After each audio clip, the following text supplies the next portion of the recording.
Hello everyone, I am back here with a new set of compilation. So yes, let's begin. Today in this video, I will be talking about most iconic structure of 18th century, La Tour Eiffel or the Eiffel Tower, the cultural heritage of France and the most recognizable structure in the world. So let's get this compilation rolling.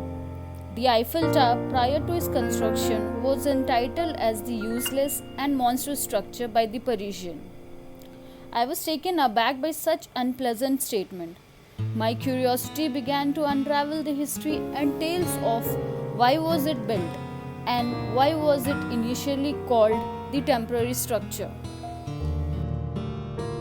The wrought iron lattice tower standing erect on the Champ de Mars in Paris is also known as La Tour Eiffel and is named after the engineer Gustave Eiffel, whose company designed and built the tower. Constructed during 18th century, the centerpiece marked the entrance to the World's Fair, inauguration de l'Exposition Universelle, which commemorated 100th anniversary of French Revolution. The organizers staged an open competition to designing a centerpiece of 300-meter height with four-sided metal tower. With over 107 proposals were made in 1885 before Gustave Eiffel presented a paper on his proposal discussing the problems and emphasizing the practical use of the tower. He finished his start by stating, "The tower it would symbolize not only the art of modern engineer, but also the century of industry and science in which we are living, and for which the way was prepared by the great scientific movement of 18th century and by the revolution of 1789, to which this monument will be built as an expression of France's gratitude." The structural design of Eiffel Tower is attributed to Maurice Cochin and Émile Noguer, the two senior design engineers working for the compagnie des Establishment Eiffel. On May 1884, Maurice Cochin described it as a great pylon consisting of four lattice girders standing apart at the base and coming together at the top, joined together by metal trusses at regular intervals.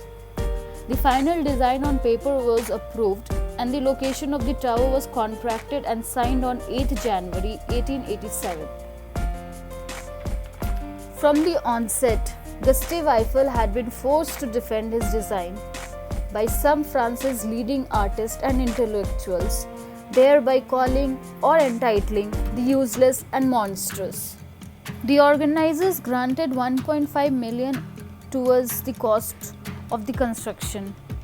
The construction started on 22nd April 1887, which nearly included 300 workers, an estimated 2.5 million rivets, 7,300 tons of iron, and 60 tons of paints were used in the construction of such a massive structure. 5th August 1887 saw the completion of four bases, 5 meters each height.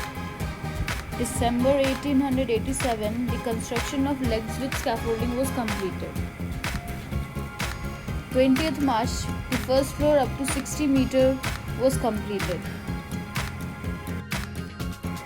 30th June, the construction of legs with scaffolding from the first floor was started and completed on August 1888, completing 130 meters from the base.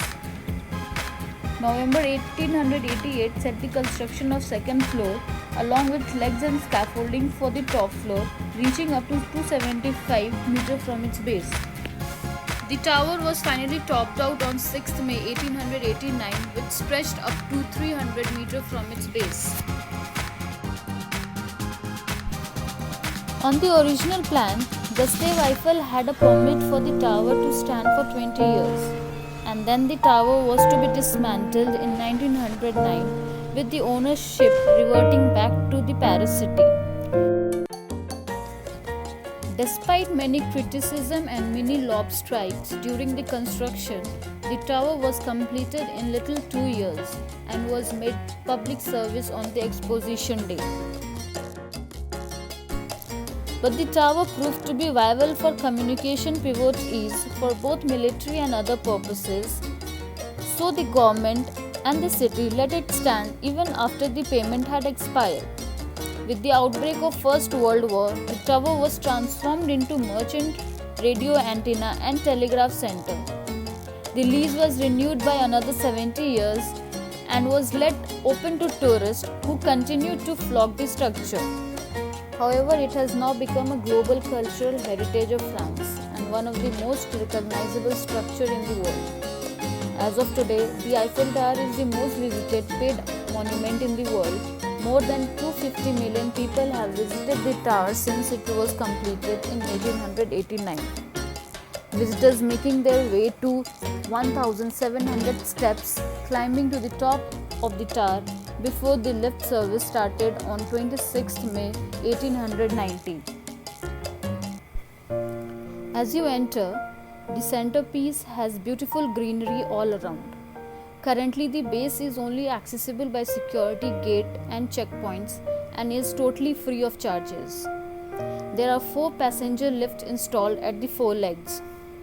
Although some visitors could be expected to climb to the first level or even the second level of 300 steps. Ticket counters are inbuilt within the campus, the ground floor and the first floor. The ticket cost varies for both adults and kids. Right from the basement to the top floor by elevator, the cost is between 25 euros to 50 euros. However, moving towards second floor, both by foot or by elevator, the visitor has to pay a price of 16 euros to 30 euros by elevator and 10 euros to 20 euros by foot. The prices are as of 2020. Installing lifts to the first and second level was more challenging because of its inconsistent sloping rails. The inclination varies from 54 degree at the base to 80 degree at the second level.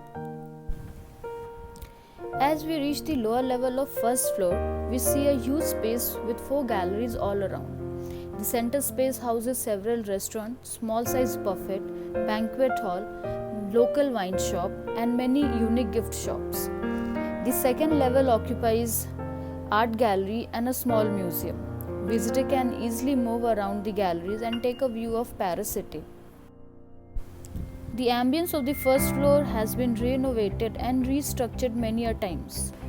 A new addition of glass floor has been added to the first level of Eiffel Tower.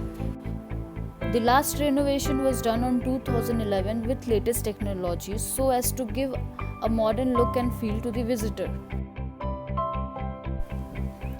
The second floor is easily accessible by elevator from the first floor. However, visitor can take steps to reach to the second floor. The second floor also has 2 levels, upper and lower. The lower level is more interesting than the upper level due to availability of Parisian style restaurant which offer best cuisine and local wine shop.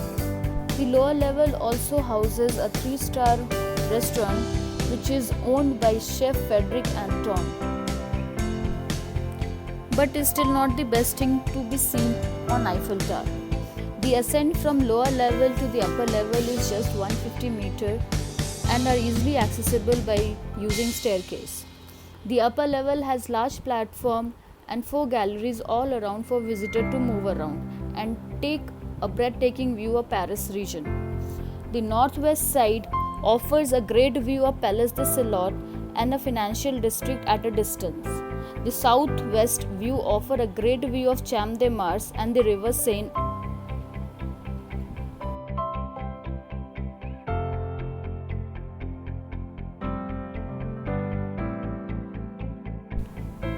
The elevator moves slowly and steadily towards the 3rd floor. Standing at a height of 276 meters from the base, the top floor is further divided into upper and lower level. The lower level has enclosed rooms. The walls on these rooms are equipped with large glazing glass windows that offer visitor a panoramic view of Paris city.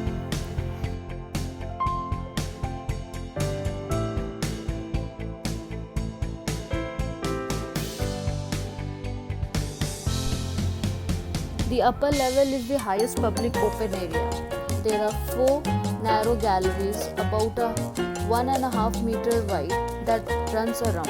You will get an amazing view by peeking through the mesh walls. The air is cool and strong. On a clear day, the view top floor is up to 125 km of Paris region, but it is just a theory. The top floor also houses 2 interesting things, the champagne bar and the house of Gaston Eiffel. The champagne is quite unique but very expensive.